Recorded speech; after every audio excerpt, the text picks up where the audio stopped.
Assalamualaikum warahmatullahi wabarakatuh. Hello everyone, my name is Novita Sari. You can call me Novita.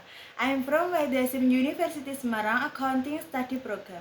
Here I will tell you a little about my future work motivation and my work goals. My motivation is to continue to develop and try new things for the future, because if we don't try things that we think are impossible, we can do them ourselves, then we will never be able to progress and will remain at that point.